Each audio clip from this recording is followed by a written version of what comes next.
Yes, it's 6 o'clock according to my clock. So good evening. Good evening. Before we start, Happy Chinese New Year. Thank you. Thank you. Happy holiday. Huh? How are you?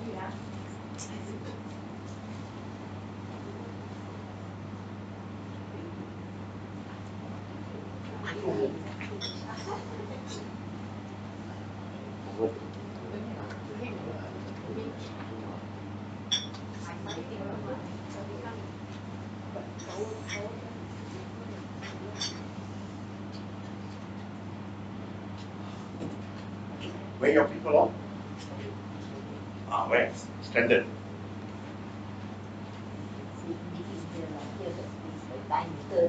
They drove here or they're coming motorcycle? Okay. They're going to fix it. Okay, guys, come. Let us spend this 2 hours productively. Come. Okay, now, just very quickly again, something that you are familiar with, and something that seldom we pay attention to. This is about, you know, approachable, meaning that, are you approachable? Can somebody walk up to you and ask you a question? Say, you go to a strange country, you've never been before, and usually, if you are alone by yourself, I mean, you wouldn't mind. You look at, you watch and see which friendly face you see, and then you probably walk up to the person, ask for direction, or Now, how do you make the decision that of the 10, 20 people that you see, some are approachable, some are not approachable? How come? How come we suddenly have the skill to approach the right people? How come? Something within you will say, okay, better I do. Is that true? That's what I feel. I have done. Is that true? What do you think? What do you guys think? Is that true? Perhaps body language. The person is.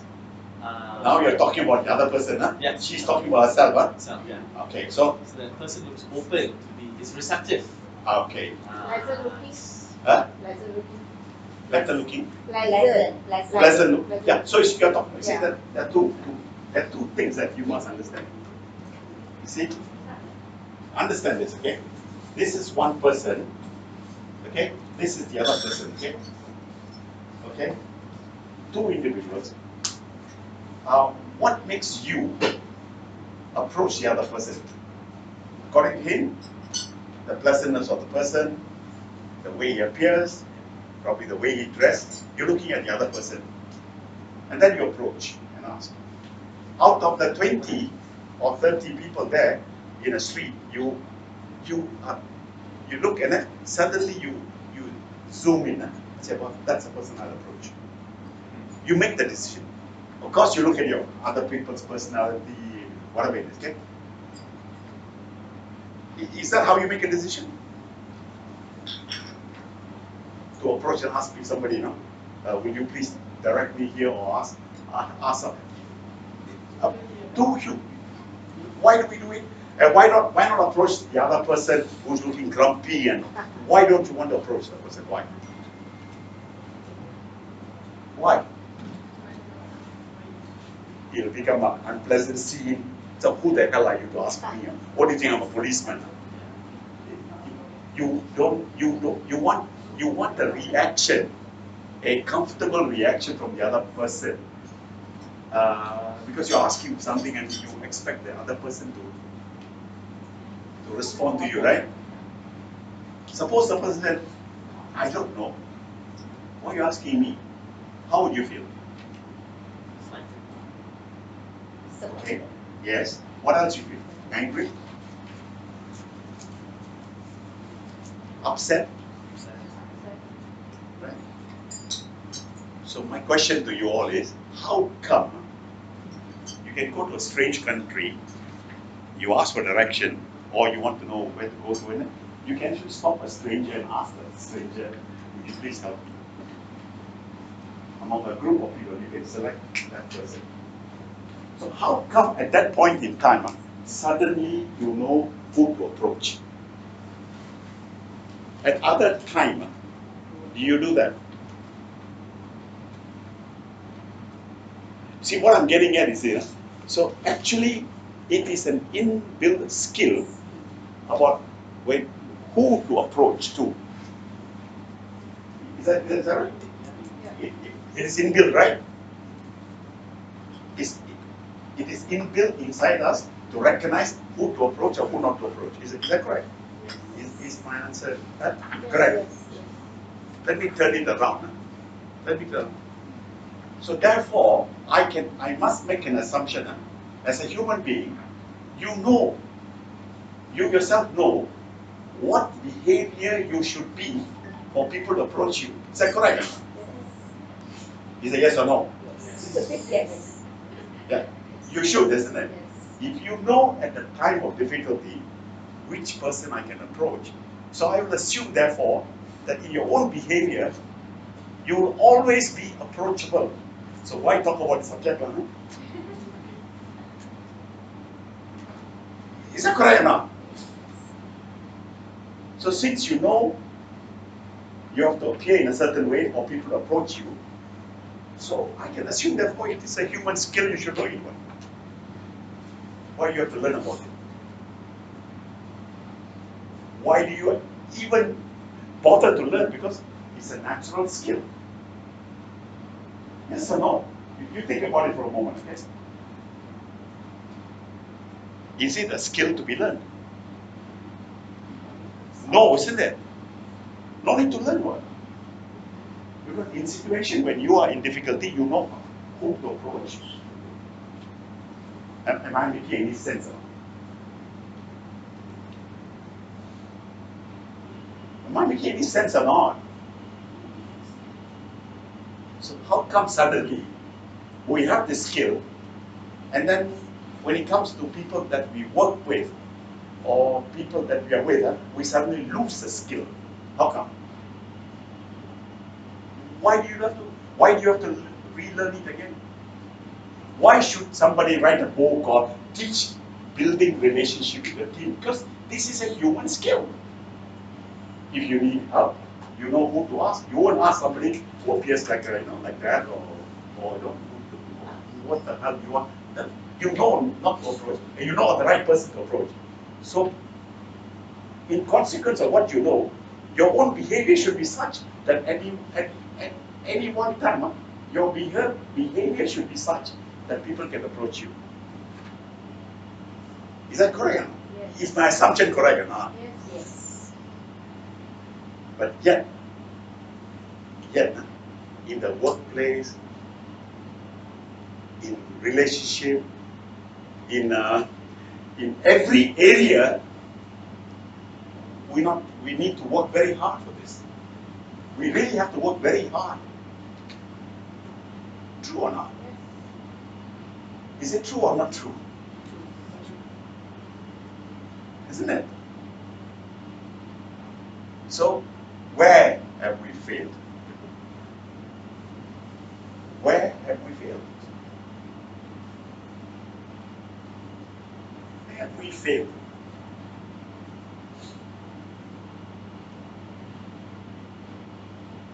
Have we failed? As a human being, have we failed in this relationship building? Have we failed? Okay, take a baby, a small baby, a little girl or boy, 2-3-year-old boy. Even at that age, small, when he can walk and all that, stranger comes by, he looks around. To some it'll go, to some it'll turn around. To some it probably create a noise. How come? How come that 2-3-year-old kid know who to approach, who not to approach? Why is it like that? How come the baby, 2-3 years old, can also do what you are in a city, you're already 35 years old, you go to a Russia, you will meet any Russian, even though he doesn't know Russia, you also don't know Russian. You will point 4 fingers, he said, yeah, you'll get that. I'm talking about 3-year-old kid. How come? How come the 3-year-old kid knows exactly, this one I can go, that one don't touch, this one I shout? How come? Is it a natural instinct in approach? Is it a natural human instinct? What would the answer be? Yes. It would be a yes, right? Yes. Yes. So, what is therefore necessary? What is the one thing that we all must be? We must be aware of ourselves. What is the one word? We must become very conscious of how we put our facade out, our behavior. Image. No, image. Okay, you say an image would be like artificial. You try to behave like that. It must be a natural human behavior. It must come naturally that anybody can approach you. Which is, you should be like you when you were born. The first day you were born, you should be like, be yourself. And to do that, you must become very conscious of how. And what most people don't understand is, why is it that we don't appear well? I can tell you, many of you just walk in, okay? I ask myself, why are you here? Why are you here? Why do you come here? Go home. Your parents are like that. You don't come with, I've come to learn. Or some of you should go home. You come with that kind of facade, Do you realize this or not? You understand what I'm saying? So awareness, consciously aware of what you are is important. And at the same time, you must understand one very important thing. Why you appear like that is because inside you, you are not happy. You are not satisfied. You are not happy. Your whole body is not happy. And therefore, the facade that shows outside is the reflection of what is inside. There's the reason why. As simple as that. Do you understand what I'm saying enough? Do you understand what I'm saying? It's what you feel inside that throws it out immediately. And people don't want to come near you. What you do not understand, and something that you should actually think about is that because you generate a certain amount of energy, from inside. You're unhappy inside, it comes outside. It's outside. Don't come near me. That's what he's saying. You generate that also. Do you know that? Do you know that or not? You call that aura? Well, you can use words to describe it. I don't know how to describe it, okay? I don't know. All I can tell you is that your appearance is reflected by energy that comes out of you, and that energy stay far away from me. You can change that. Sitting and coming for seminar, all waste of time. You must recognize it and realize that actually it's your own way, what you're thinking inside. You think, see, because we are so tuned, so badly taught, that we think that the way we think inside this little brain of ours, the little brain that we have, and this brain is generating all this bad aura. I'm thinking, I'm not feeling good, so I put out the bad things about it. What I want you to know, it's not your brain that's doing this. It is not. Because this brain only stores whatever you have absorbed from the time you were born till today. It absorbs. It only goes back to what it knows from the day you're born till now. It doesn't know anything else. Okay? But your body, your entire body, has got its own intelligence. So mixture between what you have learned and the whole body inside you is the one that generates that bad, that you're not happy. You're not happy because of what? You're not happy because it's something inside you is making you feel that way. You may be angry with your wife or with your husband or with somebody else. You're unhappy, or a traffic, or somebody took you on the right, or somebody said something, you're not happy inside. So the entire unhappiness comes up and stands in front of you. Don't speak to me. This is what you are throwing up. How does the other person recognize it? Because of the fact that it also has, if you are a happy person, you will look for somebody who's also happy, or who is joyful. Isn't it? So actually when you're looking out, now we use this intellectual ability, so-called intellectual ability, to recognize who is happy, who is not happy. So you look at his face and you see whether he's got a smile, whether he's dressed properly, if he's got a torn trouser, or nowadays torn fashion, whatever, you see him like a beggar or what, you won't go near. We use a perception to recognize it, but that's wrong. Actually, what you don't understand is your own body, which is feeling happy, I'm happy to be in Moscow, I'm looking for a new place. I say, I laugh at the person. Automatically, this is a skill that you already have. So therefore, you don't come here for 2 hours and learn this fantastic skill. You won't learn it. You already have it. The question is, are you aware of that skill or not? That's the only thing. The moment you are aware that you have the skill, that you know that you are unhappy, therefore immediately understand if you are unhappy, you are transmitting. Your own energy comes out and shows other people, I am not happy. Isn't it? Let me ask you another question, okay? If you are happy, will you do good things or bad things? You'll do good things, right? If you're happy. Okay, suppose you're not happy.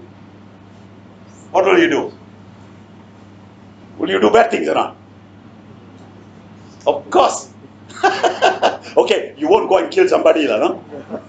You at the same time, if you feel happy, you'll do good things. Right? If you are unhappy, you won't.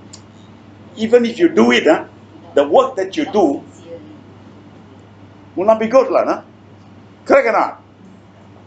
So again, is it something to be learned, or is it something that you already have? You have, right?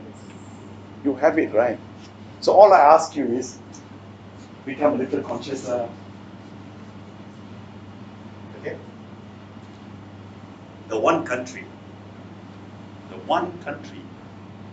which insists that you look good, that you look nice, and you're very pleasant. Only one country in the world. Which country? Japan. Japan, that's right. Very good. Yes. Japan is the only country. Everybody, smiling face, dressed well. It's not artificial, It is them. Japanese are like that. Because from young they are taught to be pleasant in the community, in the parents, in the small community outside. When you go to work, okay, you are told you have to be pleasant, you have to be this, you have to be that. It is a few thousand years of cultural building. And that happens only in Japan. Nowhere else in the world. So if they can develop the skills, so can we, right? That's correct enough. Now, let me come back to this other thing, which is, okay, fine. But here is something like that. In a workplace, can I be happy all the time? Can I be happy all the time at the workplace? Why not? Huh? Why not? Why? Tell me why. Because they are annoying co-workers. They are? They are annoying co-workers. How do you know? Huh? How? Through experience. One-time experience of a bad response from somebody doesn't make the person all the time bad, isn't it? Correct or not? Happens, yes. But again, we make a lot of bad assumptions. That is why I said just now, let me put that in red so you understand what I'm saying about it. A lot of what happened to you in your life by a few incidents cannot be the rest of the experience. So we seem to have kept data inside ourselves of the bad experience somebody and think like that. I mean, any workplace, no matter what work you do, there will always be a mistake being made, that you will be angry because what you wanted you don't get, therefore you get upset. But that behavior can change provided you yourself recognize, hey, it's my behavior. I have to change my behavior. I have to change my behavior. But you know, the human race is such a bad human race. Animals are much better than humans. Animals are much better. Okay, they can fight with one another, they can also become friendship, they can create very quickly. Animals are better than human. Human, unfortunately, whatever they absorb, that perception seems to rule them, rather than examine whether or not this is the right thing to do. So this is something that. So let me just start off by saying two things we will do today. Okay. And of course, before I do that, this is something that was said. This actually is a statement made by this person. What's his name? Okay, they put there Albert Einstein. Okay, but this is created by modern time. You see, what this says is like that, and that is knowledge. Okay, is what is knowledge?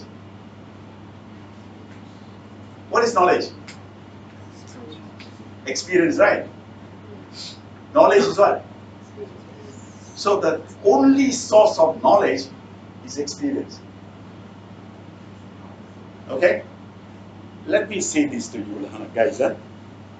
This knowledge that you have is your own experience. This is not Western thing. This is what Eastern society is all about. Eastern society, and I now talk about a big group, which is Chinese and Indian, the two groups, okay, of people that teach you when you were born. Know yourself. Know yourself. Know who you are. That's what the Chinese teaches you. That's what the Indian teach you. You've got to know yourself. Okay? This is what they teach you as a little, and they were doing it for 20, 30,000 years now. No? But the problem is, although people talk on that, we as a human being, we are influenced greatly by the Western world. The Western world is only one. Okay? Blame somebody, quickly. I'm not the problem, you're the problem. This is what we are taught. Look at the girl that hanged herself over a cell phone, remember? Remember the case that's going on now? There's some investigation on it. Did you all know about that? Yeah. A girl stole, not stole, sorry. She was presumed to have stolen. The teacher reprimanded her, embarrassed her in front of everybody. She went home and hanged herself. And she wrote in a letter, I did not steal the handphone. You all know this one? Huh? So you see, again, who's to be blamed for this? Don't be a judge. Think about it. You can blame somebody. It must be the teacher. It must be the mother. It must be somebody. But again, it's not being sensitive. You know? It's not. It must realize that as a human being, you become aware of certain things. Your awareness of yourself has become greater now than it was, say, about 50 years ago or 100 years ago. The way your parents think and the way you think and the way I think, I'm 79 already, okay? It's very different. So in other words, the awareness of yourself, all of you sitting here, who is about 30 years old and below, who's below 30? 30 and below. Raise your hand. Hand up. Okay. Raise your hand like that. So okay, below 30, right? Okay. Just remember this, okay? Your awareness of yourself is much, much more greater than me or the rest of us who did not put up the hand. Awareness, we're very conscious of ourselves. We are. Older people don't know how to manage young people. The hanging of the little child, how old was she? 14. 14-year-old hang herself. You know what it takes to hang? Sari. The sari. Sari. Yeah. She used her own sari to hang herself. So 14-year-old where got sari one? Yeah, I know.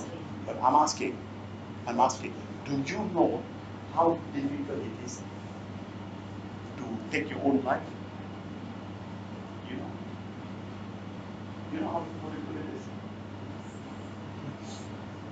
You know how? You want me to teach you how? All you got to do, yeah, I can teach you. Close your mouth. Just close your nose and your mouth for 5 minutes. Just, you try. You know what? Within 1 minute, the body turns ahead to hell with you. Take out your damn hand. Put it out. See, that's how the body reacts. The body immediately will react. It's not prepared to die. So for a young girl to take her life, takes a hell of a lot of guts. And don't come and tell me this bullshit, no? It's a time to die, you know. These old tales, you know. Oh, it is a karma, and oh, this is what happened. All this bullshit, okay? You don't know what it takes to die. So what I'm telling you is that in a very simple way, so don't take it very lightly. Unless you have experienced it yourself, whatever you talk, whatever comes out of your mouth, is actually bullshit. It's not knowledge. Unless you have personally experienced it. Unless you have personally done it, the rest is all bullshit. That author said this book said this, that seminar said that. It's not your experience. You understand what I'm saying now? So you have to experience it yourself. So we are good bluffers. We cheat ourselves. We tell a lot of lies because the only thing that tells you are not who you are is whether you're happy or unhappy. When you're unhappy, it shows. When you're happy, it shows. That knowledge you have, that skill you have. The rest all is put on. So if you want to learn about how to behave in a group of people and show your own skill, your own knowledge, don't quote somebody. Don't quote books. Don't quote some nonsense that you have read from your friend. Since his girl passed away, that one in the Pantai one, the chair fell and that boy, the innocent boy, how recently from the apartment somebody threw a chair, hit the boy. There was also that article, very young boy passed away. Sorry, I was not aware of that. Yes, Is today's paper? No, about 2 weeks, 2-3 weeks, the boy was passing, and from one of the top floor they sent that kind of chair, office chair. He fell, the boy died. Okay. He brain. So how do you, How do you? I mean, how do you see that kind of situation? See, he's walking, you went to get something. Somebody threw from up, you know. Now I think they're coming out with the police are investigating. Immediately the boy died. They said the brain and all he came out. The mother was there. Sure. After that, this girl died. There was about 2 weeks ago. I think the papers all were saying that. And your question is, how do I view that? When you see feel like that, how do you really take it? You know, like innocent boy going to buy something. You know, Now you're asking me to lie. not to say lie. I wouldn't know. I have never had that experience. Wait till, let me go to a flat and stand there and let me No, throw. I think the situation is this. So they say be careful. I don't know. Because in the papers, all the papers. All I'm saying is, okay, if you have not experienced it yourself, don't open mouth. That's it. That's the key. Don't open your mouth and talk until you have experienced it yourself. That's it. By the way, this is not even Albert Einstein. It's not. It's about 4,000 years old. Knowledge is experience. Is a statement made by every author that wrote a book, either in India or in China. It's thousands of years ago. But the West, they know how to propagate all this. This is how they can control all of us. And because wear their clothing, wear their shoes, the influence of the people. So now you have to relearn what you have learned before. Okay? Relearn human values. Human values is already inside you. That's what I'm telling you. I'm telling you, my friend, inside you, you have all these values. Use it. Take out your user manual and read it inside yourself. Every time you do something else, ask yourself. Your user manual will tell you, no, that's wrong, and then follow. You don't know that, okay? So let me not indulge in this. This you know already, okay? So 2 things, huh? Number 1 is about how to become approachable. I already addressed it. You got to experience it. You must yourself know, are you angry? As you stand outside in front of people, are you happy? No, go home, go back. Make yourself happy and then come on. When you go to work, are you happy? No, why? My boss, my friend, my this, my that, my mother, everybody else is the problem. I'm not the problem. You are the problem. You are unhappy because you want to be unhappy. You want to be unhappy. Not because somebody else makes you unhappy. My God, you are the cause of the problem. You understand? You are the problem. Understand that. I'm not joking, okay? If you are unhappy, it's better to call yourself, sorry, I fell down in the longkang. I must go to see doctor. Never mind, no medical leave. I take one day leave. Stay at home. So examine yourself. Why are you feeling unhappy? Unless you do that, you would know, okay? The second thing is, what about, there's no secret, no? Approaching people. Okay, managers have a problem. Those people who manage people have a problem. And the problem is basically one. A manager do not know how to manage himself. That's the number 1 problem. And because he doesn't know how to manage himself, everything that comes in front of him, he doesn't know how to manage. So that's the problem. As simple as that. Again, it comes back to yourself. Yourself.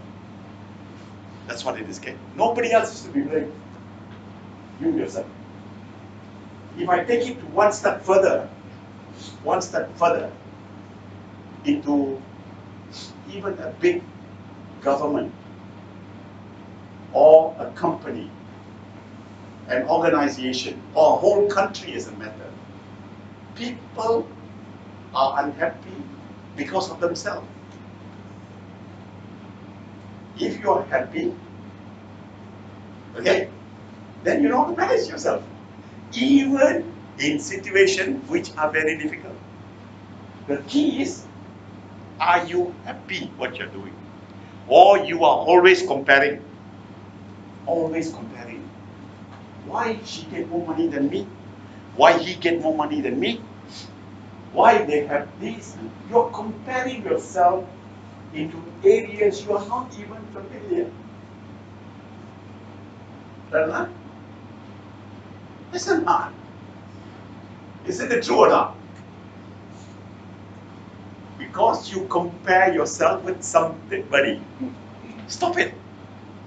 You are who you are. Who the hell cares what I am? What importance is that to you? So these are two things. So let me start by saying, is this a skill to be learned? Is this a skill to be learned? Actually, no. Because why? You know what? When you are not approachable, it's because you are not happy. So what is there to learn about it? What is there to learn about it? You yourself must know. I am not happy. Address that first. Why am I not happy? Address it.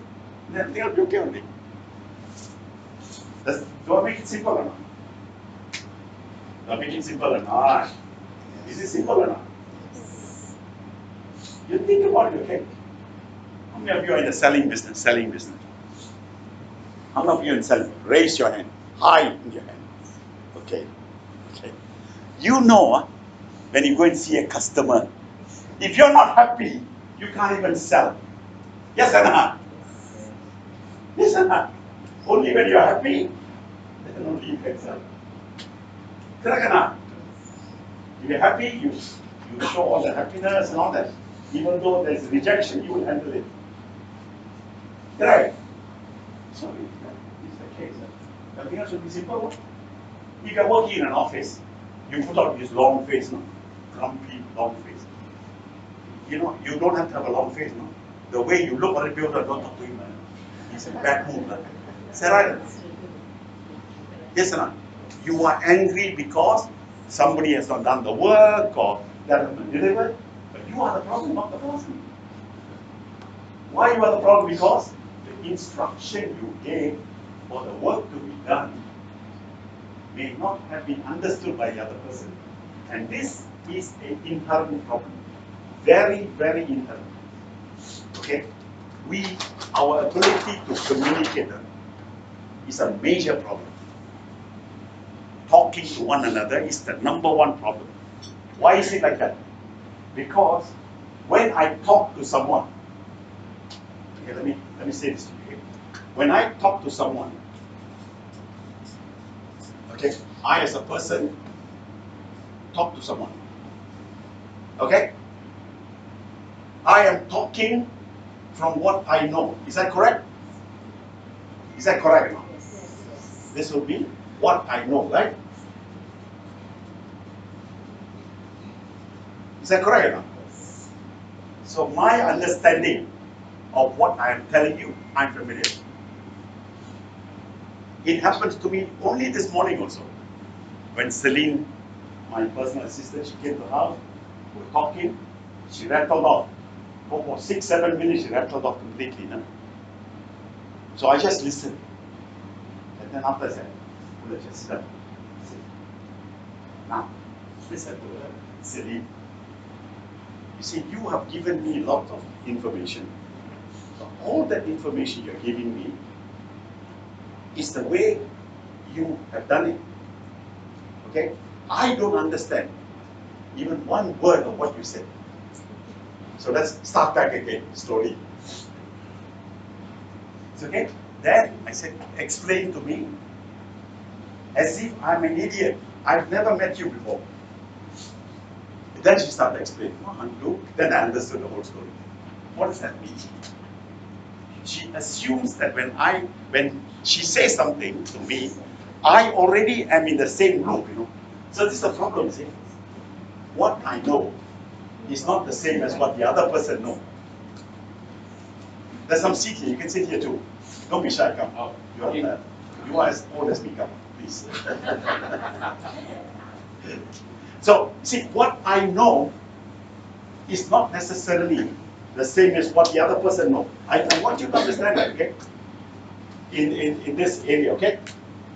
See, you talk from what you know, or what I know, or what you are talking about is a question mark, because I don't know. I'm not on the same page. You know this American term now? Are you on the same page? Usually I say, no, I'm on page 77. What are you on? 88, sorry. But then come back again.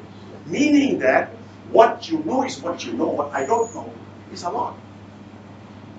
So therefore, approachability is equal to that. So when you approach somebody, start off by A, being very clear of what you want to get across. And this is an Asian problem. Complete Asian problem. Especially if you talk in any language which is Asian. To tell one story, they must tell a long line. The worst of this is actually Thailand. Thailand is the worst because Thailand sentences got no full stop, no comma. It's one line. Because why? It's the olden Sanskrit. They're using the olden, but they are Thai. They are the direct people from heaven. Thai. Chinese are also bad because they are diagrams. They explain this like diagram. Indians are also bad. All 360 languages in India is also bad. So our communicating ability, if for instance you live in Malaysia, you are in terrible chaos because why? I speak Chinese, and Chinese also I can Hokkien, Teochew, Cantonese, Mandarin, Hakka, 5 languages or 6 or 7 languages. I can speak that, and on top of that, I know Bahasa. I mix Bahasa a little bit inside that. And then I went to an English school and mixed that up, so you got a whole lot of rojak in your language. And therefore, your way you talk and the way the other person understands is one is a duck, the other is a chicken. So this is another problem. And because of that, approachability becomes a difficult thing. Don't think you know any language, okay? Just 1 second, just for 1 second, I speak in a language I know, okay? Most of you would not understand the language. I will be making some sounds, am I correct? Yes or no? And because I'm making some sound, you will make up the meaning. Is that correct? Is that correct or not? As I talk to you now, from what I know, what comes out is some voice. Am I right? This voice comes out as a sound and gets into here, translated. Do you think you are receiving the same thing what I'm talking about? You think so? No. You are making up your own meaning to the sound I'm saying. Sound. Did you know there's a small group of people, about 500 or 1,000 of them, still in Turkey. Okay? They can talk to one another about nearly half a mile, a kilometer, by whistling. They talk by whistling. They communicate by whistling, like a bird, like that. Still today. It's a very unique Turkish. But when I heard the sound, I couldn't understand. But the other person over there understand. I am hungry, bring me food. From that sound. So what I'm telling you is this. You become unapproachable because of what you say is not clear enough. So you got to really step back. And when you are angry, will you be a good communicator or a lousy one? Lousy one, right? You know that too, right? Nothing to learn already, no, go home, no? You see what I'm saying? So, how you feel? How you feel becomes very, in fact, the key factor of communication is how do you feel before you speak. If you, before you speak, if you are disturbed by many things, better you throw the key away. Don't talk. That applies to even a small little manager trying to manage one or two of his person. Sometimes what you want to say rightly may happen in a way that people don't understand. So you can understand that this approachability has to do with language, has to do with your own posture, again got to do with how you feel inside you. All of that put together transmits something. So, my friend, so I'm not saying it's easy, I'm saying it's difficult, okay? So therefore you have a few things, okay? So what the Western literature can tell you is all of these words. Okay? But all of these words makes no meaning because they're just words. I'm telling you very simply, if you're not happy, don't open mouth. That's it. No need to talk so much already. I'm unhappy, I can't talk. Okay? Okay, but then if 1 month you're unhappy, how to work harder? How? Even more difficult, right? So change your attitude. Your own perception of yourself must change. Why are you unhappy? Oh, because my father was a rickshaw puller. My mother is a drunk, I come from a helpless home. So, you're human, right? Are you a human? Yes. So, what has happened has happened. Move forward. You understand what I'm saying? We carry a lot of those burden. I am from this place, I'm from that place, I've got no education, and go on and on and on and on and on. Your own drama, no? I cannot. So, all these are Western words to describe. But more importantly, as I said, simply, hey, how are you feeling? Are you happy? So to start off the day, every single day, if you're not happy, don't go to work. No? Please don't. And your boss get angry, resign from the job. Because you can't change. They need somebody good there.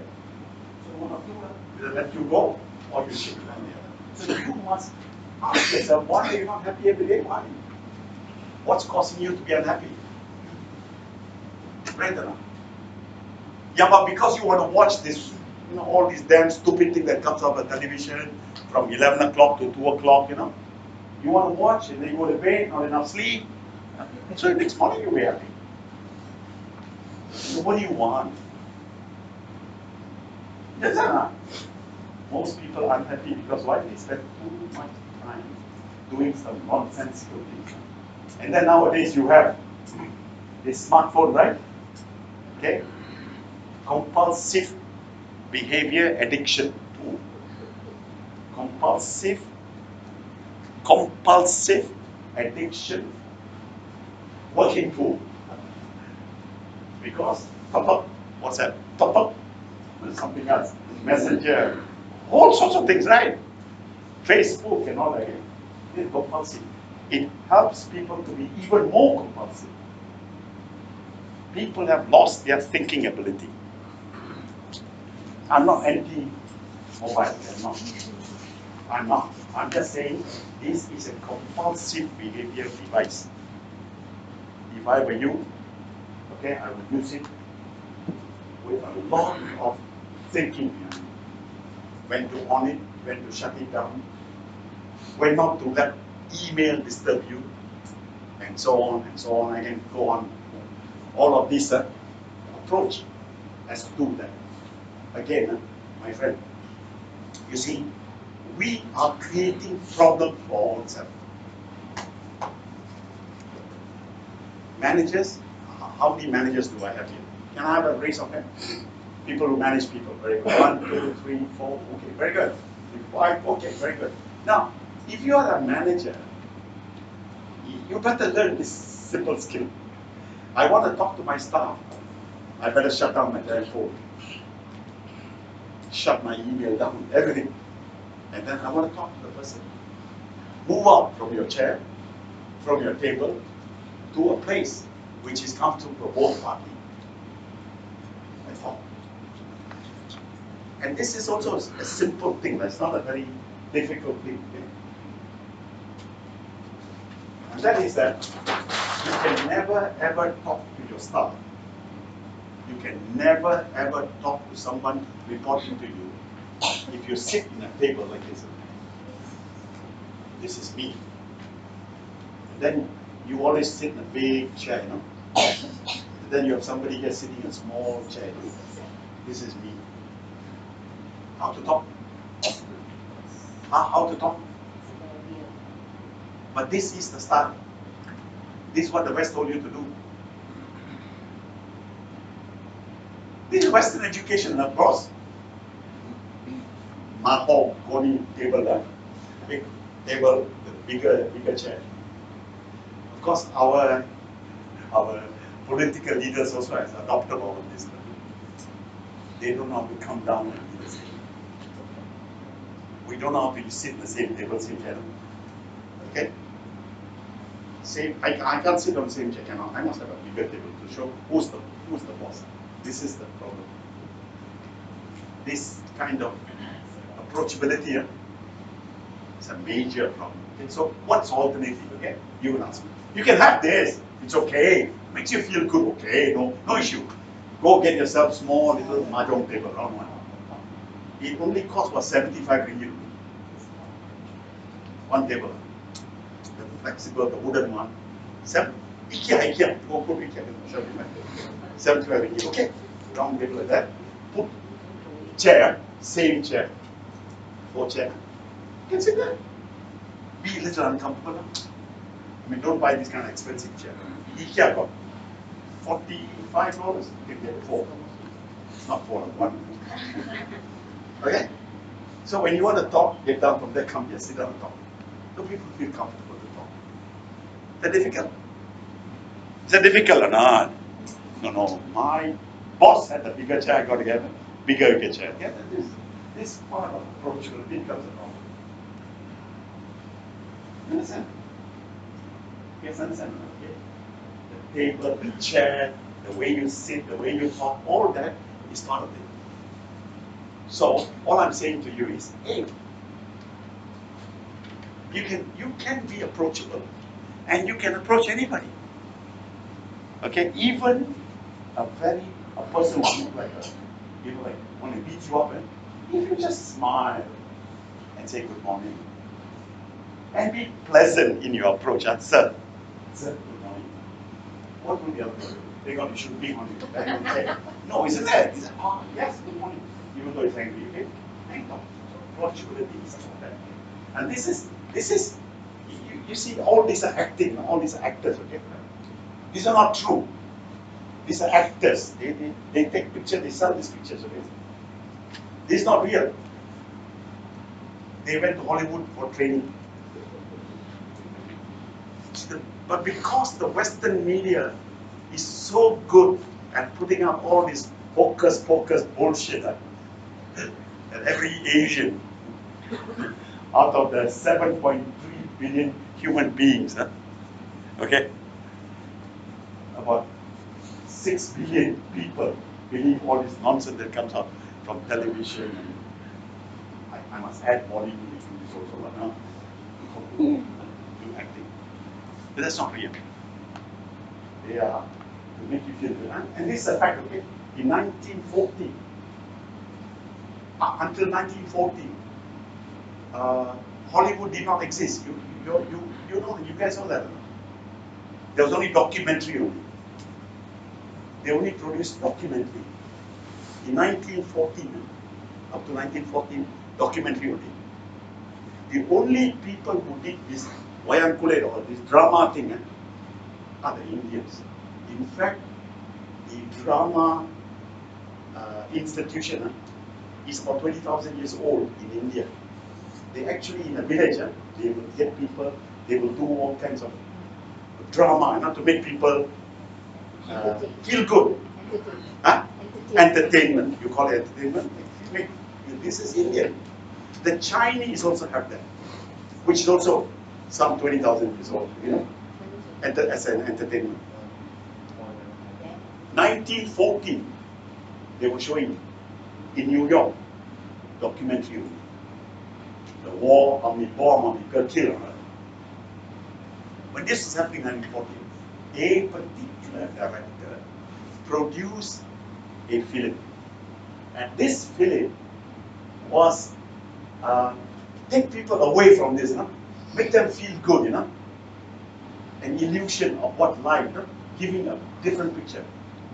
Usually, the run of any one of those documentary films in New York in 1914 would not last more than 2 days. Nobody can see already, But when this film was put up, this to feel good factor movie was made, that show went on for 1 year. 1 whole year, and it was fully loaded. I mean that the theaters were full.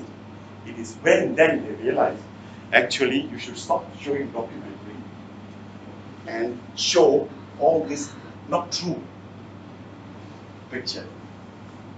That's how the whole Hollywood started off, becoming what it is. So I'm saying to you, all this are put on. But whether you put on or not, inside you will tell you whether you are happy or not happy. You guys with me? Understand what I'm saying? So I hope that you take this back and see what can be done. Okay? So when you sit in a place like this, you come down from your high heel chair to sitting in a smaller place like that, then automatically the perception of sitting here and here become different. Is that yes or no? Yes. Is it yes or no? Yes. Yeah, it's a yes, right? So all of you who's got a big chair now, keep it. But when you talk to people, don't sit there. Find another way to sit and talk to people. Or better still, go to the canteen. So that's one of the things. So like that, okay, you have many examples. Okay? Now, if your esteem is very low, okay, will you be happy? Your self-esteem, if it's low, will you be happy? Will you get up every morning and your self-esteem is very high?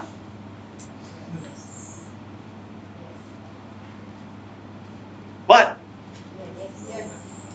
should be, isn't it? The fact that you are alive this morning, bonus already. You know you're getting up tomorrow. You're sure? You're sure you get up tomorrow? Will you get up tomorrow? Will you get up tomorrow? What do you think? You believe. Stop it. Believe is bullshit. You want to get up tomorrow. That's different. But whether you will get up tomorrow, you don't know. 1 million people will die tomorrow. Do you know that or not? 1 million human beings will die in this universe tomorrow morning. Are you aware of that? Yes or no? You're not even sure of that, huh? Oh shit. 1 million people will die tomorrow morning. They won't get up from bed. When you get up, see your feet there, good. Hey, good morning. I feel good. Then quickly pick up your phone and find out whether your friends are alive or not. Hey, you okay or not? So that's why they said good morning. We chokes up the whole system. Okay. Ah, my friend is happy. He's alive. I'm alive. Good. So thank you. Carry on. You understand what I'm saying now? So every morning when you get up, it should be a bonus, man. It's a happy day. Or I got up. I'm not dead.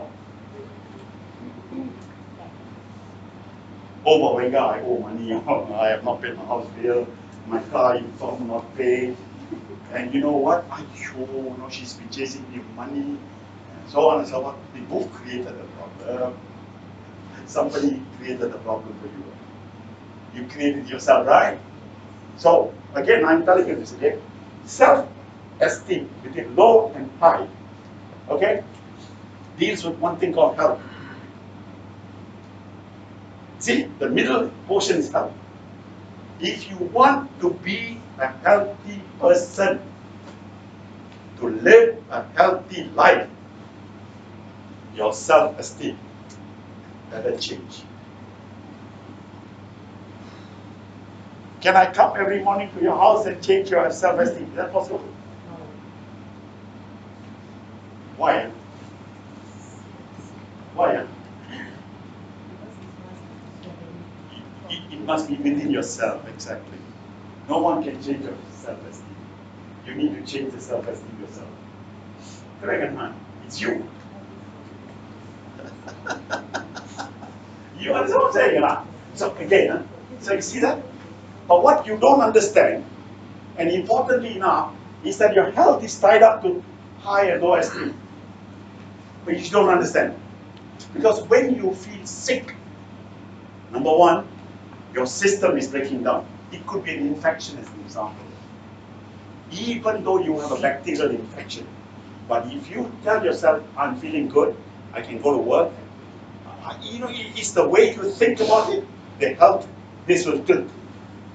It will tilt in balance. Because 67% of the organ and all your whole body, 67% of the cells in your body are bacteria.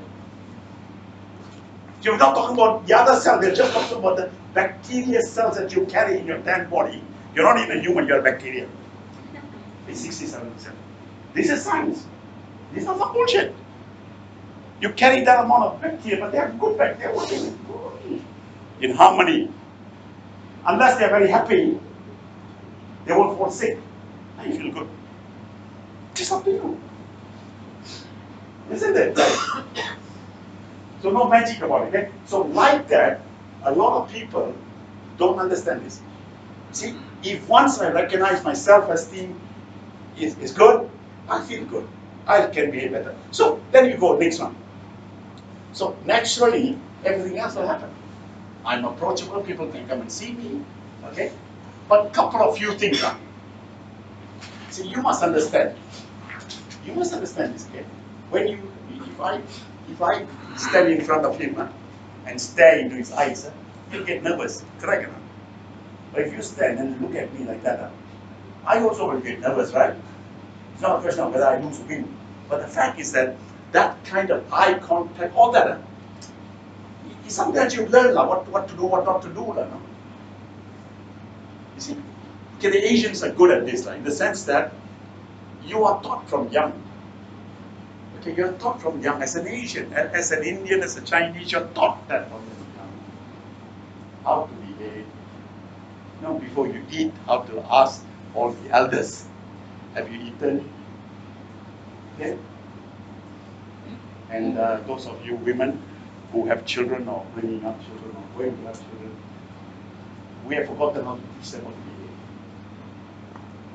And therefore we have a situation where children are very rude, extremely rude. They shout like as if an atomic bomb like that. No?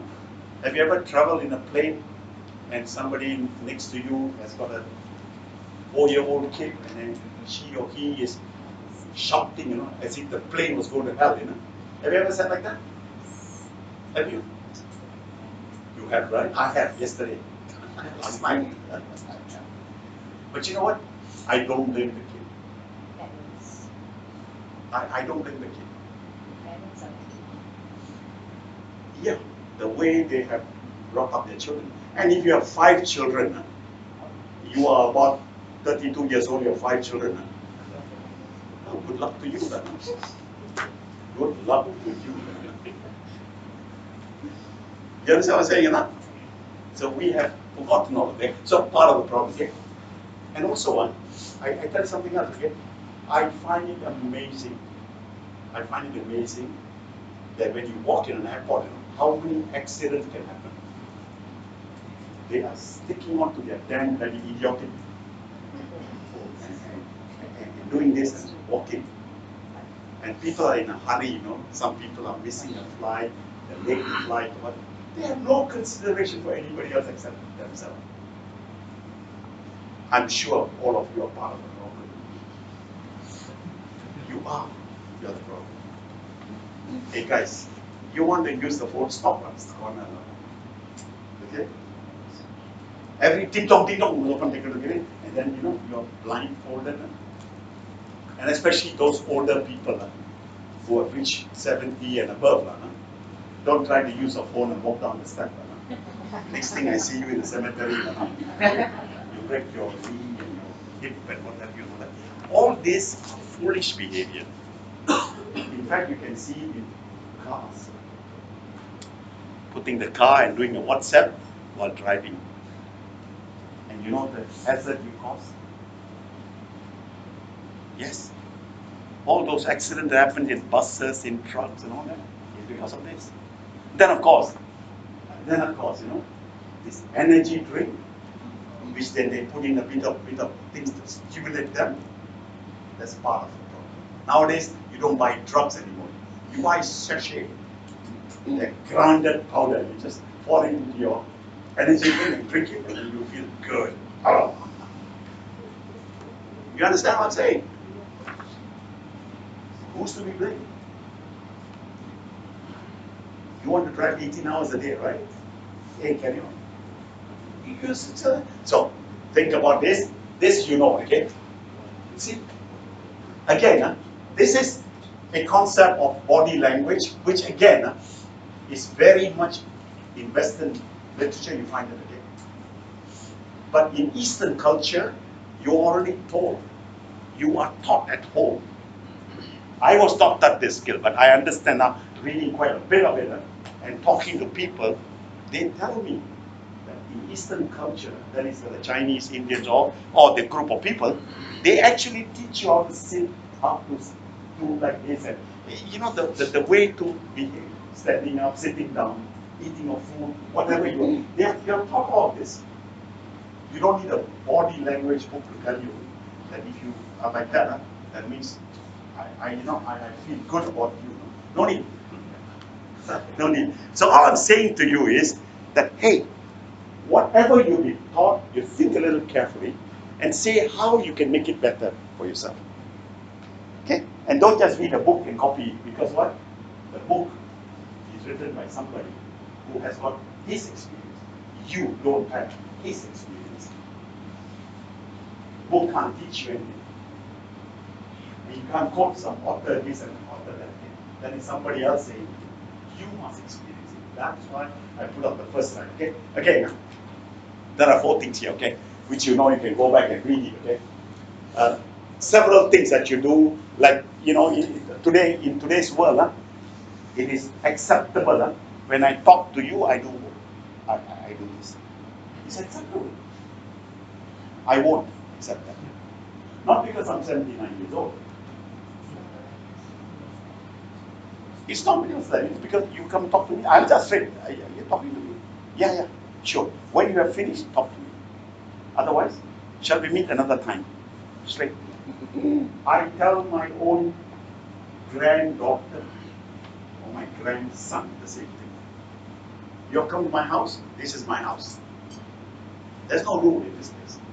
You want to play with your phone? Go home. You want to talk to me? Talk to me. The reason for you to talk. Otherwise, go home.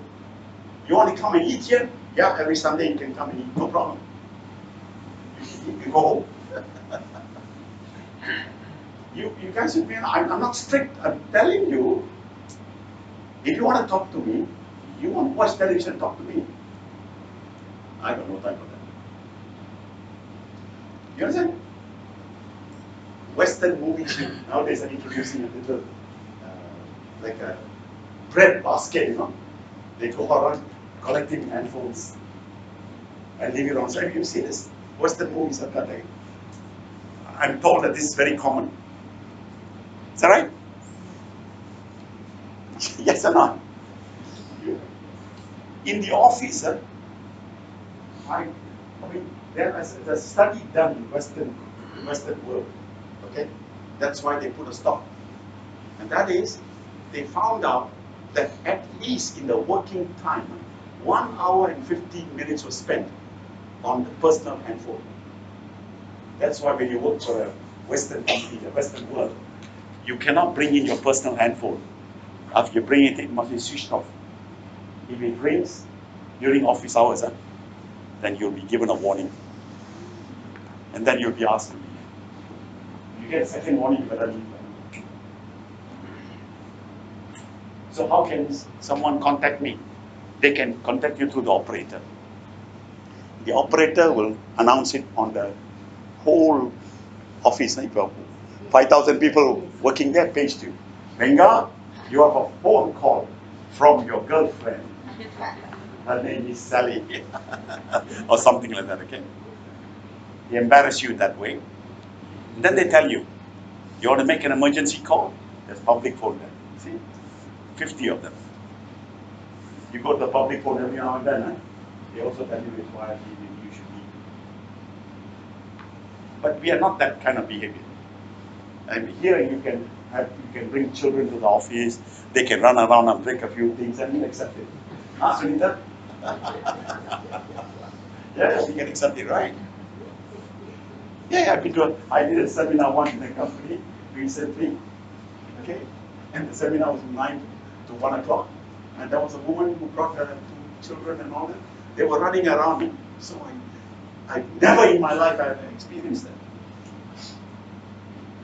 that. They pay me. So I must shut up. So whatever I was saying, say it. Do the seminar, wait, the time to go home. But I must say, at the end of the seminar, I told them, I have never had this experience in my life. Thank you for teaching me. You see, how idiotic can it be? You understand what I'm saying, huh? So, have we lost our mind?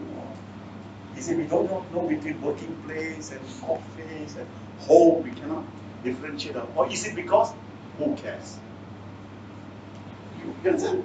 Okay, so again, this is something that you must learn, adopt it. Okay. Now again, but is relationship important in working place? The answer is yes. Is that right? Yes. But in order for managers to work very well, you need to find out. And this is also true, by the way. This is also true, okay?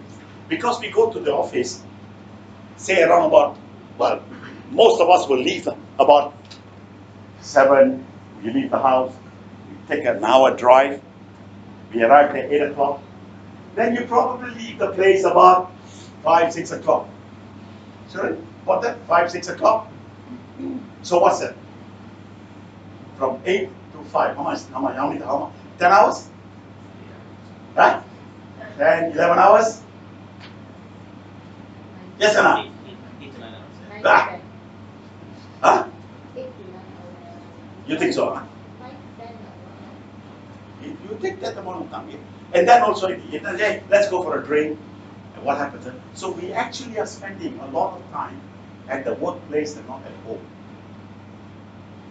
Who's to be blamed for that? The company. The company. The boss. Is it? You are doing it to yourself. If you are effective, and if you are good, and if you are effective, you cannot work more than 8 hours a day. And that is a fact, okay? Because we started a study long time ago, in 1960, a study in Sweden. I was involved in it at that time. Okay? And then I tell you this, now it is a law. It is a law in the country called Sweden. I'm not saying that the best people in the world are the bloody, they're worse than the bloody, whatever. But just remember this, okay? Remember this, somebody working for 8 hours is not a productive person. You cannot be, you can only do 6 hours. It's a rule. So 5 times 6 is how many hours?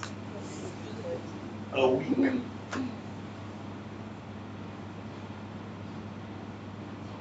But they measure your work. You have to measure your work and produce it. So that's a rule. Only 6 hours, not 8 hours. Even 8 hours is considered non-productive. So I'm saying this, okay? If you look at it, yes, we spend time away from our family, okay? But then at workplace, if you're not very productive, it is the guilt inside you. Maybe that 6 hours you're not using it properly. And that makes you redundant in a lot of ways. That's why all over Asia, we overemploy, we don't underemploy. This is the problem. We overemploy. And that overemployment makes the product more expensive. Makes the quality not so good. Okay, so something for you to think about. But we can find another way to deal with this, okay? But the people do that because why? Going home is not so good anymore. You know, maybe the marriage is a bit old. You know, many reasons why you want to go home. And then you stop in between with traffic. Let's have a drink in the bar. All sorts of things. And in the very very controlled environment, such as in Scandinavia, as an example, you are allowed to drink 1.5% beer. If they catch you with alcohol, 1.5%, it's okay. That means you can drink 1 beer. You cannot drink 2. If you want to drink 2, that means you got to sit there for 24 hours for the 1 beer to come out and the second beer. So you can drink 1 beer. And the breathalyzer can catch you, and when they catch you, tomorrow morning your face will appear in the newspaper.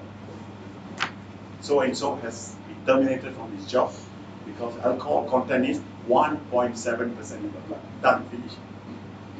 Set.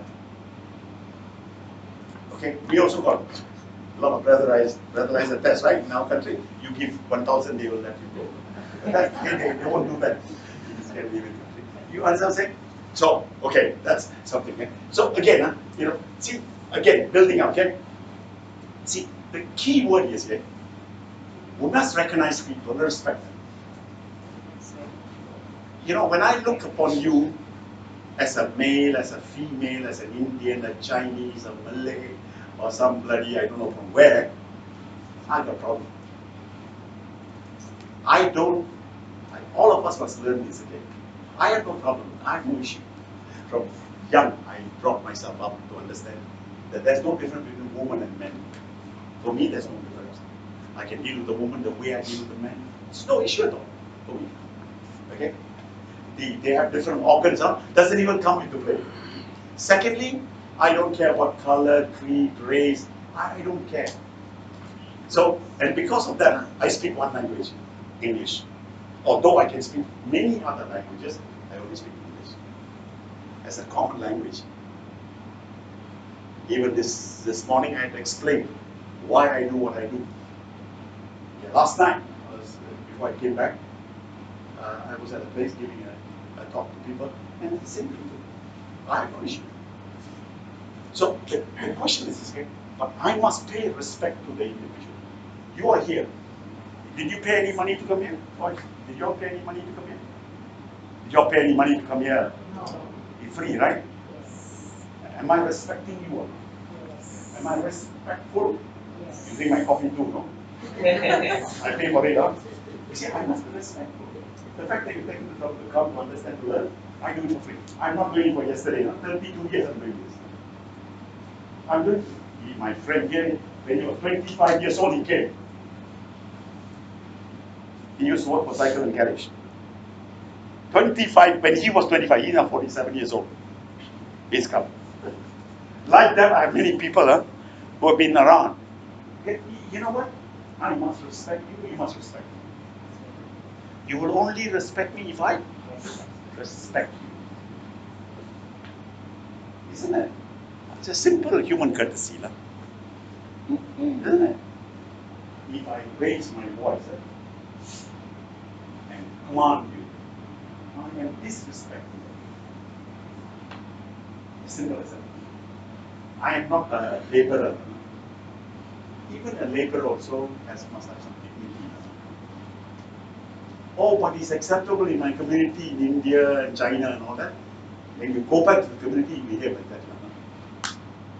But in a place like this or anywhere else, in a little bit more understanding, people becoming very conscious. Young people don't want to work nowadays because of this. They rather sit at home and work. Because why? They don't want to be treated otherwise. They want to be treated with respect.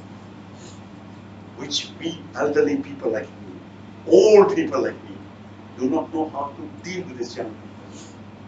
Because they're sensitive. That's why I told the story about the girl hanging herself. Very sensitive, he killed himself. And that should be a lesson all of us should learn. Especially those in power, especially those in authority, especially those who consider themselves elite of the world. Okay? That's what I'm saying? Okay, good, great. So, think about it. Then, of course, come to the workplace. What do you do at workplace? Okay? There's several things. We know for a fact, you know it, I know it, everybody knows it, okay? That in order for a company to grow, we need people. Yes or no? Say yes or no? Yes. You need people. Okay, they are talking about this, artificial intelligence. No, don't get carried away, okay? In 1952, when they introduced computers, IBM, in 1952, when they introduced computers, made it affordable, and introduced into the workforce of America at that time, they say 50% of all employees in the United States will be out of a job by 1960 because of computers. Come 1960, the unemployment ratio was below 2%. You know, more or less all are employed.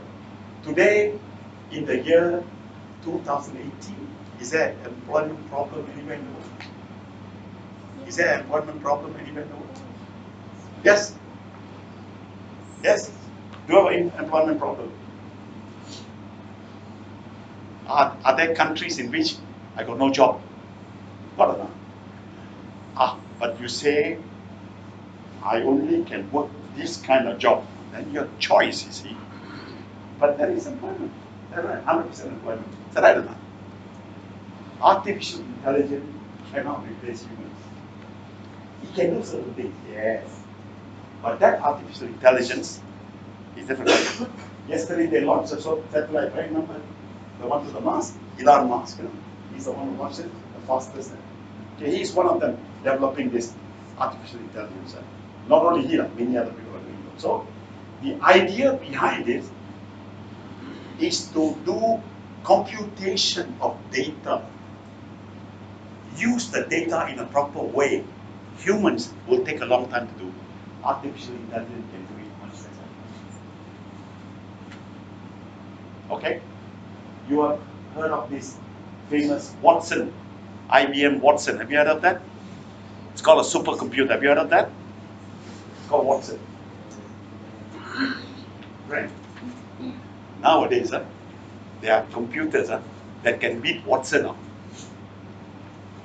They have developed this artificial intelligence supercomputers which has beaten Watson in chess game. Sorry? Yes, Google one, that's right. You know that too, huh? Okay.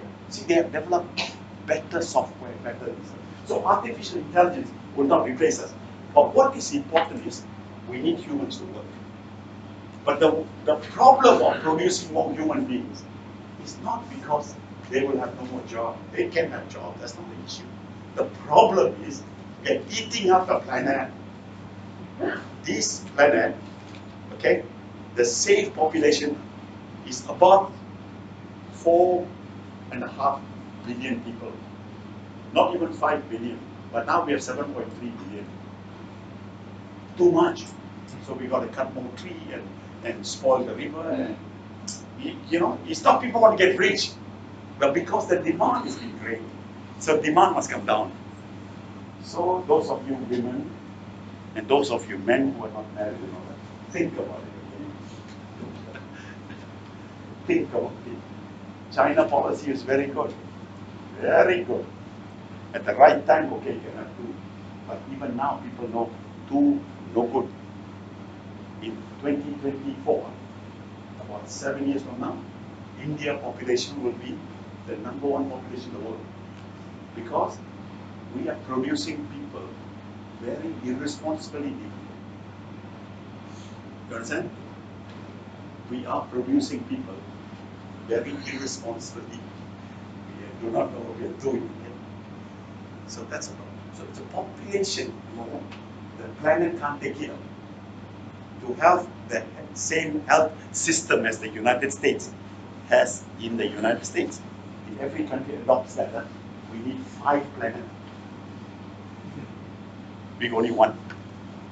3/4 of that is gone. So this is a part of the problem. So my meaning of that is, hey, we need people to work. How to work together? That's key. Now to work together is about this. Can I approach you? Okay? Can I work with you? The surrounding in which we work, the morale must be good. Morale is not having sex, Morale is everybody feel good about themselves. Feel good working in a place. They feel like coming to work. Not, I work now. Oh, yeah, one more day to work now. Tomorrow Saturday. Oh, yeah, thank God, man. Thank God it's Friday. What kind of stupidity is that? We are created to distort your mind. No, you should be joyful. And I'm saying to you guys, okay, you should work as if you want to. Or be like the Indians. 93% of Indians are entrepreneurs, self-employed. 93% of the total population, 7% only work for people, company, government. Are you aware of that? A chap who does the teh tarik, entrepreneur. Sundry shop, entrepreneur. Chak kway teow, entrepreneur. We got a lot of entrepreneurs in Malaysia, yes? People who do things on their own, okay? Employed people are few, but ours are quite high. I think about 30 to 40% of the working population comes from that group. But in India, it's different. It's an entrepreneur population or civilization from the very beginning. So they have little shop here, little bit shop there. That's why they deal in small packages. It's 5, 10, 1 sachets and all that. So it's a different type of economy. Okay. Now, problem is that since we have to get together in a place, I'm the boss, you work for me, you have to have some kind of a way in which we treat one another as human. We must learn to treat one another as human. What we have learned from the West, the Western culture is to treat you like a slave, to cheat you like a slave. You understand? That's how we've come. Every now and then, I always lift up my ankle to see where is my mark, the chain mark, I do that. Because why? My ancestors must have been a slave, one way or another. All I'm telling you is, you need to change that attitude. I got to treat you like a human. We have not learned to treat one another like a human. We have not. That started off in the 18th century till now.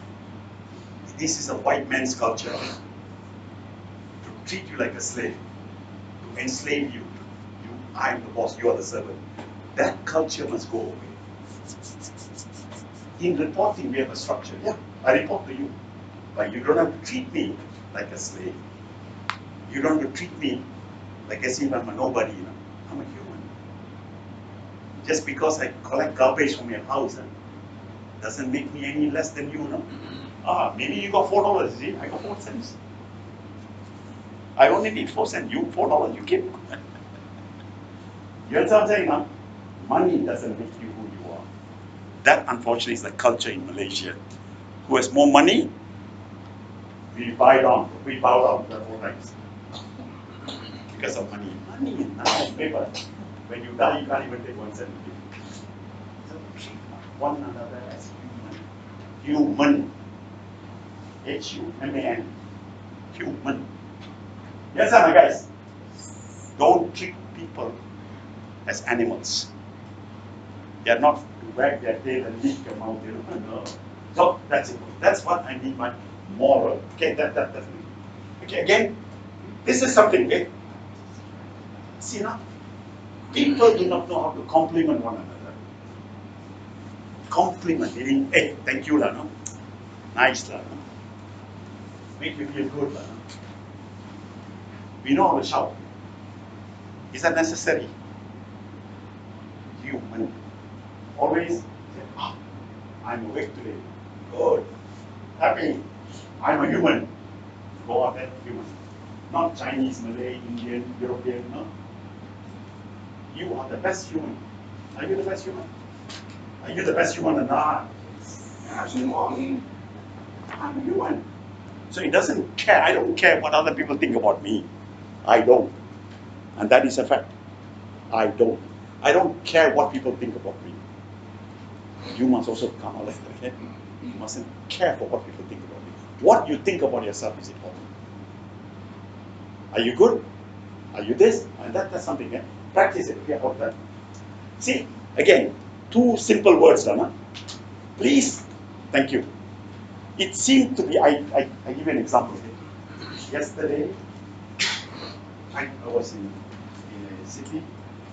I went in the morning and get up, after cleaning myself, then I went to the lift. Okay. As I walked towards the lift, I saw somebody coming. I said, good morning. People look at me. I didn't say anything. I get into the lift. He also got in the lift. Somebody else came in. I said, good morning. I didn't say anything else. Then I told myself, maybe they are deaf. They're deaf. We can't hear. Maybe. I also realized that some people have not been taught to say good morning. People. Okay? I also realized that our family, our mother, father, I have no mother, I have no father, so I brought up myself. But all of you got mother and father and all that. I mean, surely, you must remember that you have taught some manners in your house. Surely, practice that some of the virtue. You can't be that bad. All I'm saying is, hey, be pleasant a bit. You should try to be pleasant. You're not doing anybody a favor. You're doing it to yourself. The more you say thank you, you feel good, And the more you say please, you feel good, Do you know that, You remember just now we talked about this little thing? Remember this? I told you it's very simple. See this? Self-esteem, right? It's about saying things. When you say, those sounds that you're saying comes from within your body, okay? And when it comes out and goes back again, you feel good. So your self-esteem will swing from here to there.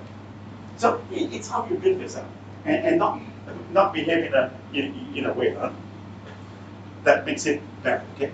So there you are. Simple thing. I didn't blame them for that. Okay?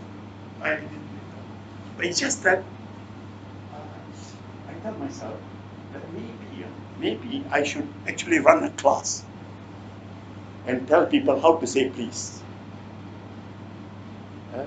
as a human behavior.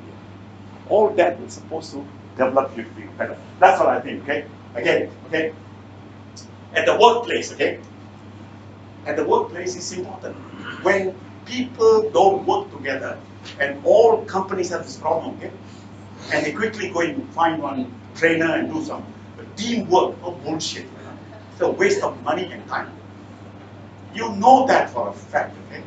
All the people, the bosses, all they must have taken their head out and put in the washing machine to wash their machine. This is something got to be developed by the company, by the people running the company. Send them for teamwork and pay money. Come here, I can do teamwork for you. What the hell? Actually, and some people are even good, They go all the way to Singapore to walk on fire. and pay 5,000 or 7,000 or something like that. What for? This is something that you must practice. It's something that you can, if you can treat your sister, your brother, your neighbor well, all you've got to do is to take that behavior and transform that in your workplace. Hey, how are you feeling today? I don't feel good. Yeah, find out what's wrong with you. No, I don't feel this. Oh, really bad. Okay, take it easy. Okay? You're not well. I think maybe you should see a doctor. Let me take your temperature. Okay? I'm not a doctor. Temperature, no? $4 you can buy food. Put in the mouth and you can see the temperature. I know. It's 37 or 35. Hey, you don't feel okay. Okay, fever. Or you feel not so good. Okay, maybe make one Milo. Be a bit kind to another human being. Because what you're treating me like a human being, not my subordinate stuff. I call you, oi, come here. No, that's not the behavior that you want. We are cultured. Asia is a cultured bloody race. We are a cultured people. We never treated people badly. All these we have been influenced greatly by Western culture to call people Dick, Tom, and Jane. You know, don't let them mutilate us. We have a very good culture. We come from damn solid good culture. Practice it. Go home and practice it. Go to work and practice it. You'll be okay. I think so, huh? And then you build relationship. Okay? We don't want to be like America, huh? Still today, there's a black and a white in America, right? Any of you been to America?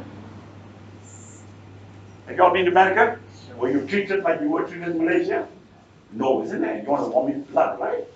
Whenever you go to a place, they see you one black fella coming in, they look at you.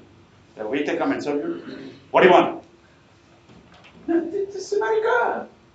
It's a racist country. You know that, I know that. Now it's slowly coming out in football and what have you, including that McDonald's. What's that? The president, what's that? What is his name? Trumpy. Well, see, racist. You go to Europe, you're any better. No, sir. They look down on you. They don't. So we are Asians, huh? We feel, I feel comfortable. With you, you must feel comfortable with me. We're one and the same. Yes, Anna? Behave like us. So what I'm saying to you is, hey, you can build this. You can build it. You don't need some white monkeys to come and tell you, no? What teamwork is all about. No? Build up yourself. Find out what's the problem. People have problems. People have issues. They don't know where to talk to. And employing a psychiatrist in your workplace is not an answer. It's how you think. Okay? That's another way to look at it. Okay? Then also, see, understand this. Okay? This has become even a bigger issue now. Cultural issue. Is that correct? No? Cross culture. Isn't it? We have a problem within our own country. We have this problem, right? We have this problem. Okay? And also, we have lived together for now already about 100 years now. Well, I'm only 79, and I've lived that long. I mean, was born here. Okay? Now, before me, there were a few more. And then after me, there are a few more. But you have a mix. But when you start to divide, and you don't divide, if other people don't divide, let them divide. It's okay. You feel good. And that's how to make that I accept you, you accept me, I can approach you, you can talk to me, and so on and so forth. I know that we don't believe actually, as a human, we don't believe in writing short notes. Hey, thank you for what you did. We have this problem. I don't mean spend money, go and buy one card, thank you card, right? Don't need to spend money. All you got to do, you got your WhatsApp. WhatsApp. You got that, right? Hey, thank you for what you did. It's okay. Or an email. Hey, I appreciate what you did for me now. I appreciate it. I appreciate what you did for me, whatever that. Small sentences. Copy and paste all. Ask Google how to write them. Oh, okay, copy and paste. That's it. You know what I'm saying? So we need to practice that. Okay, even small things makes a lot of difference. A hell of a lot of difference. It's a little thing that you do that make people feel good, and then they become approachable, you become approachable. In times of difficulty, all will get together and make that happen. So, let me make a conclusion and we can talk, okay? See, A, it's important. You must become approachable, and I told you already, it's an inborn culture inside you. I don't even call it culture. It's an inborn human phenomena inside all of us. We know when somebody is not happy. We can feel it. And you already got that skill. Not that somebody got to teach you this damn skill. You already got it inside you. Expand it. Look at it. Make it better. Make it better. Develop it. The moment you develop it, okay, then apply it. Use it. So people feel good. They will make you feel good. So if both of us can work together, hey, everything's okay, right? Okay? Correct or not? So what's so difficult about approachability? It's not. First, as I said in the beginning, the key to all of this is like this. Okay? The beginning, I told you, please remember,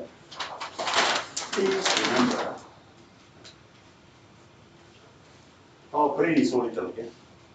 It only stores data of what you have seen, heard, smelled, taste, and touch. That's the data it has got.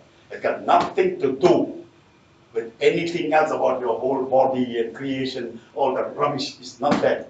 It only stores information, what it saw, what it heard, what it touched, what it tastes, what it smelled, and that's it.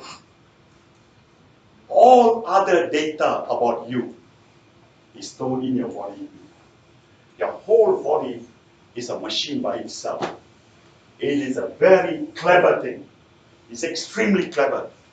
You got one pain here, you tell them it's pain. You rub 4 times. Why develop bugging, man? Or something wrong. Let me go and adjust it. So they'll work and make you repent. They'll do it. But you must have the ability to ask. Because the information is inside you. So all I'm saying to you, you also know within yourself how to be approachable. It's already there. Take out the manual. Have you read the user manual? Have you all read the user manual or not? Never. You have a user manual. You know that. You have it.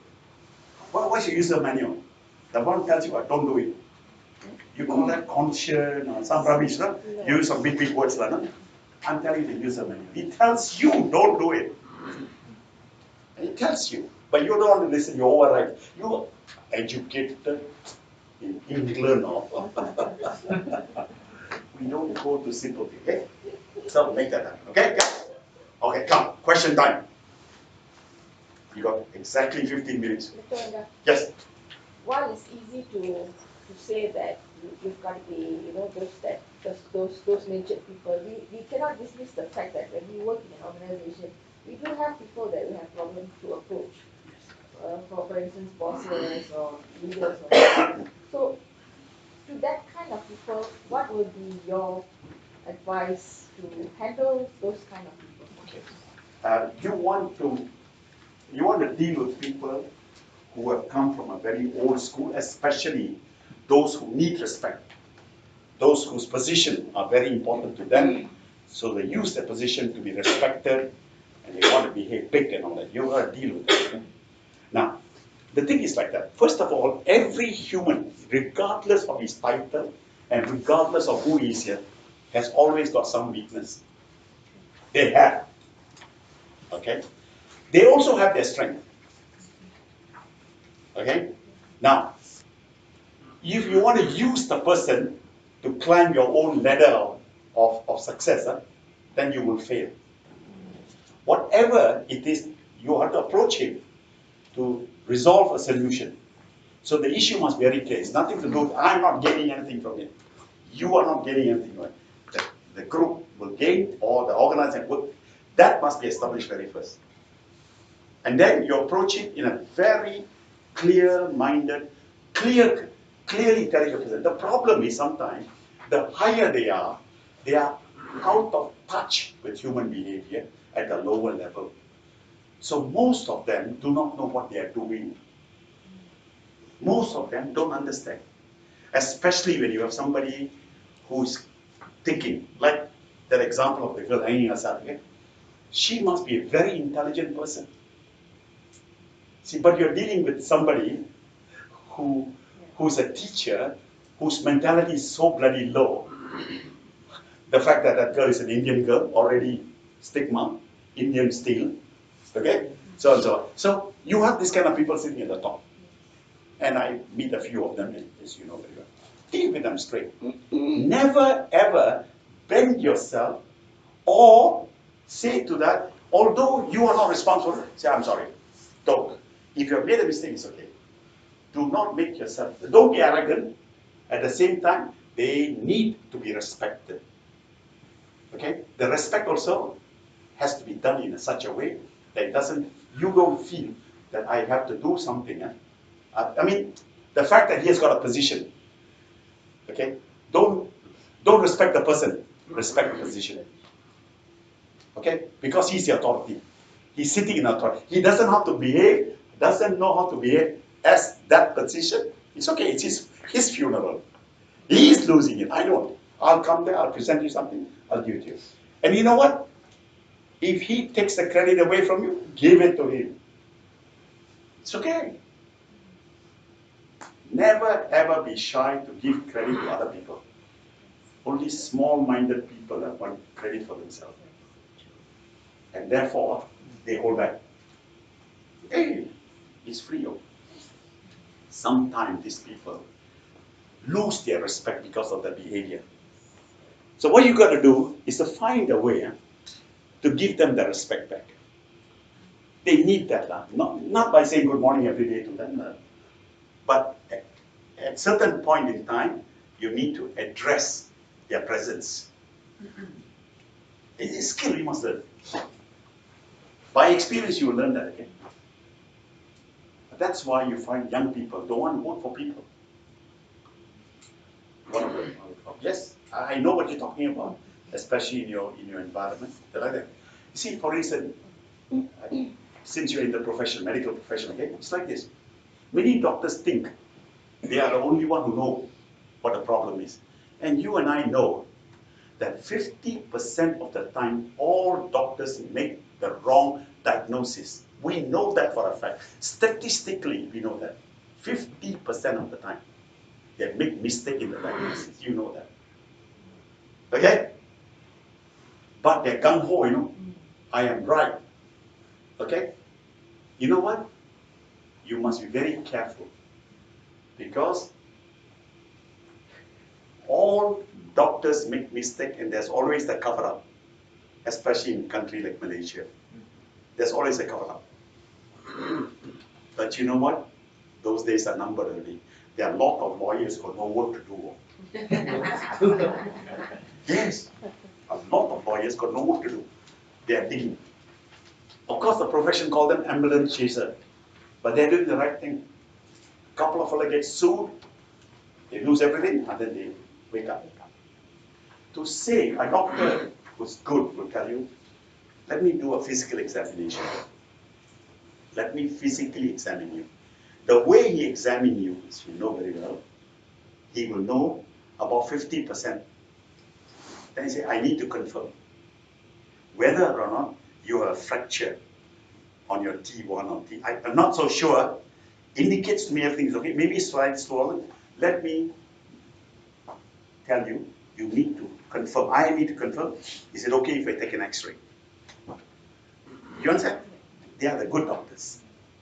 The bad one will tell you, without even examining, go and take an X-ray, go do this, that.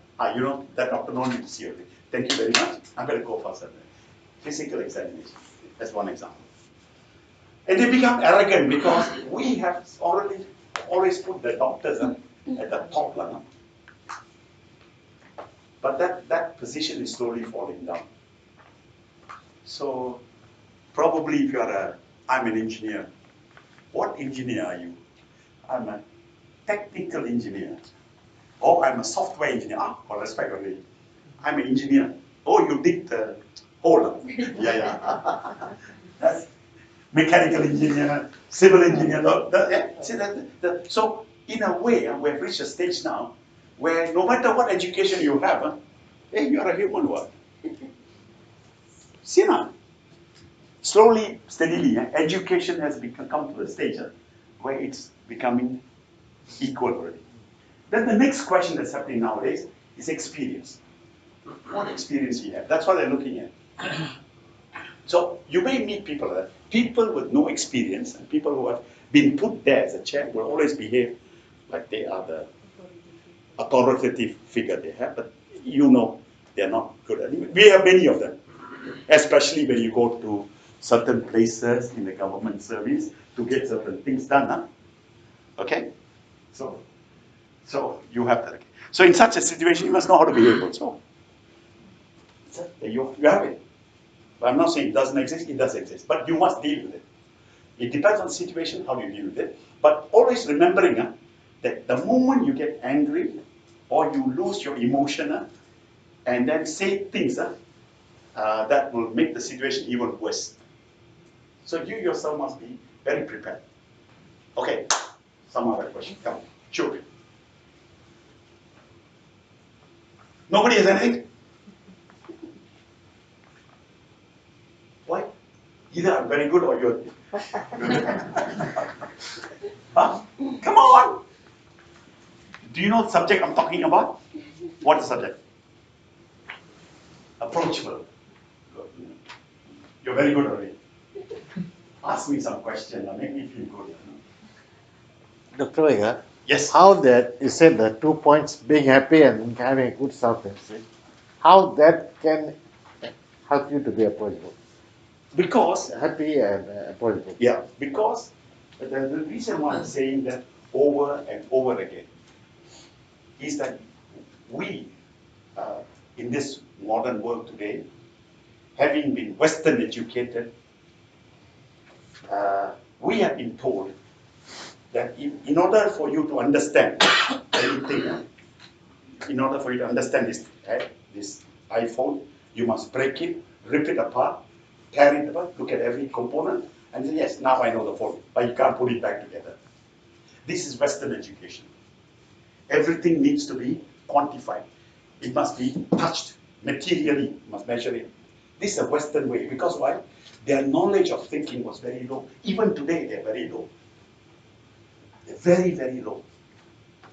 Although they have gone to the moon, I'm telling you, their thinking ability is very low. It is the Eastern population, the Eastern people, especially the Indians and Chinese, they are the one that has this thinking of the holistic thinking. For instance, in order to appreciate a flower, okay, I get the flower, I smell the flower. I get a certain fragrance from the flower. I admire the build. And I enjoy it holistically. The flower is still there. I put it in a glass, in a vase or vase. I admire it. Western way is to take the flower, dissect it, and put it together. Get everything into detail, because that's intellect we use. We never use the Western people do not use intelligence. They use intellect to examine this. In the Eastern culture, we've been always educated to see it in a holistic format. So, having said that, we were always told, when you talk about the mind as an example, they are pointing to the brain, how the brain can work and ulala, they tell you a lot of stories, okay? 90% of what I'm telling you, they don't even know it. You look at a case study, it was done on 100 patients, or 75 trials, something like that. But you see, the Western is like that. The Eastern philosophy, especially Indian Chinese philosophy, has been to always say a human is an entire thing. Now, unless the entire body from head to toe is happy, you will not be happy. This is Eastern. So, how do you know you're happy? You know it yourself whether you're happy or not. When you're happy, everything inside you flows very well. Blood flows very well, your heart works very well, every bloody organ that you have works very well. When one or two is not working well, you know you're not feeling well. It tells you take a rest. It tells you.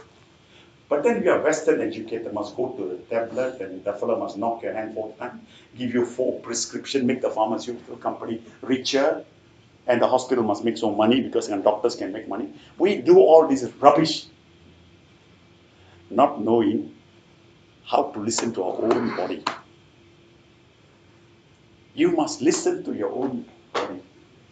You must listen to your whole body. Listen to yourself. Let me give you one example of that. Food. When food comes, immediately you smell it. And because you smell it, it tells you immediately, hey, there's too much fat, there's this, there's that. But you don't pay attention to that. You look at the presentation and you take photos of it. What stupid Western behavior. Instead of looking at the food, understanding the food that's there, and then it tells you, that one don't eat, this one don't eat. It tells you, but you're not listening to it. You're not. You just gobble the food. So who to blame? Blame the food. Blame the food. The mechanism inside here tell you don't eat that. It's telling you don't eat that. It's bad for you, but you still eat it. Every time I eat food outside, the next morning I go to the toilet, it tells me, you have eaten the wrong food. I say, yes, I know that. Yes, I know that. But what to do? I'm not eating at home, I eat outside. My sister won't take it. It won't take it. It used to, it must always have home cooked meal. Because then it processes it very well. I know this. I must know you see, the simple thing. Backyard. You see, when you eat outside all the time, but you're eating bad, you're killing yourself. You are killing yourself when you eat outside. This is very bad. And don't tell me, oh, go back and cook and all that. Then I'll give you an example. I'm shame you. I have a grandson in Manchester. Okay? I got 2 grandsons. One fellow in Liverpool, the other fellow in Manchester. I'm telling you. Okay? Both of them will learn to cook on their own. So they cook their own cooked meal. My elder grandson, clever fellow. He got one girlfriend already. Pakistani. My younger grandson, that fellow is like that. He cook himself. But okay. What I'm saying is that, you see, this entire system is 100% A-OK. You need to talk to this fellow. That's how you become happy or sad.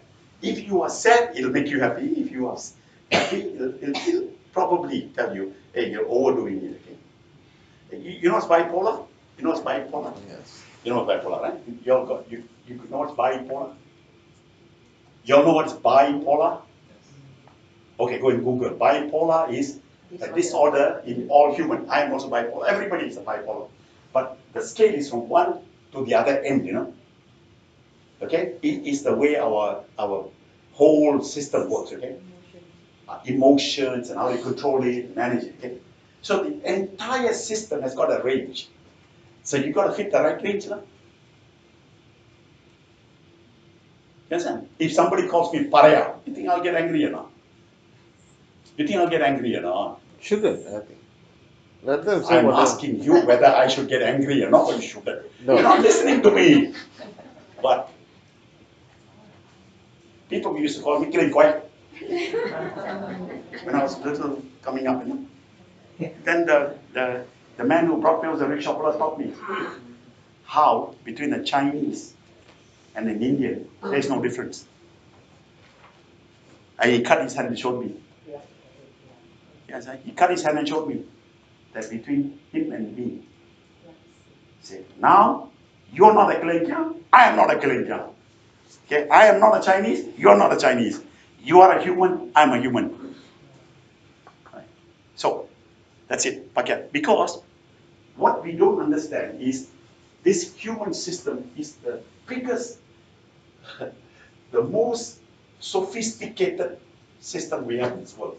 Its intelligence has reached its peak now.